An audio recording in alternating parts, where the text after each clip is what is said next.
অনেকেই আছে আমাদেরকে উস্কায় দেওয়ার চেষ্টা করেছে। মামুনকে একটা খোঁচামূলক কথা বলেছে, আমাকে একটা খোঁচামূলক কথা বলেছে।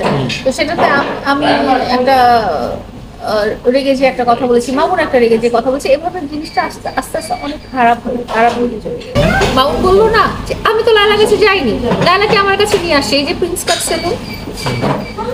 এই যে একটি বছর পরে আপনি কিন্তু খুব ডিপ্রেশনে ছিলেন যখন আমরা দেখেছি আসলে মামুন চলে গিয়েছিল, তখন আমার এখানে ইফতারি করেছেন, তখনই জিজ্ঞেস করছিলাম আপনার কি হয়েছে, আপনি বলছেন না তখন রাগ করে, কিন্তু হুটহাট করে মামুন কেন রাগ করে? না, আমার কথা হচ্ছে যে এই যে তোমাদের কথাতেও কিন্তু মানুষের রিলেশনে অনেক এফেক্ট ফেলে।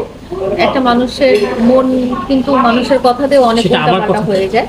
তো তোমরা যখন বলো যে এই লায়লা ওরকম, লায়লা সেরকম, তোমাদেরকে এরকম লাগে সেরকম লাগে, কখন ছেড়ে চলে যাবা, এই কথাগুলো যখন বলো তখন মামুন কেন, যে কোনো মানুষের মনকে কন্ট্রোল করতে পারে এরকম মানুষের সংখ্যা দুনিয়াতে খুব কম।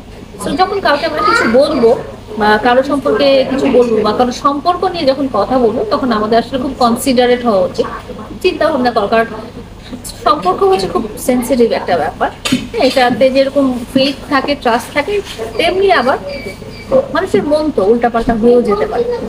কখনো কারো সম্পর্ক নিয়ে আসলে কথা বলতে হয় না, কারণ একটা ব্যাক অফ দ্য মাইন্ড হঠাৎ করে দেখা যাবে যে কারো কথাতেই আমি ধরে বসে থাকলাম, কারো কথাতেই আমি একটু আঘাত পেয়ে গেলাম, কারো কথার উপর বেসিস করে আমি আমার সঙ্গীকে কষ্ট পেয়েছিলাম।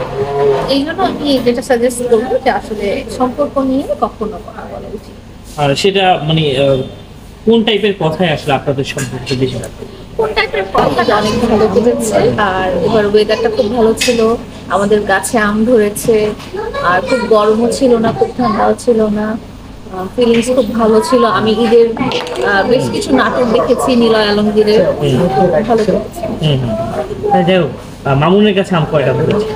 মামুনের গাছের আম আমি এখনো দেখার সুযোগ হয়নি, বাট আমাদের বাসায় যে মামুনের দুটো গাছ আছে সেই দুটো গাছে অনেক অনেক, আমি তো সেই গাছেরই কথা বলছি, কয়টা ধরেছে? অনেক অনেক, একেবারে মানে মানে নাম্বার।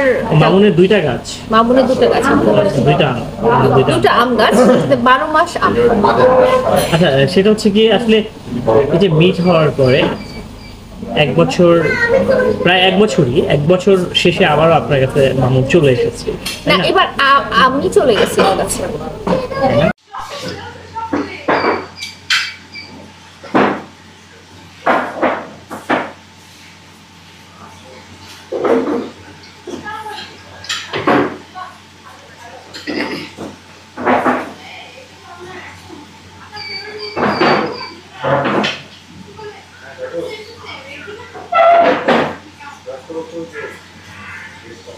কবে আসবে?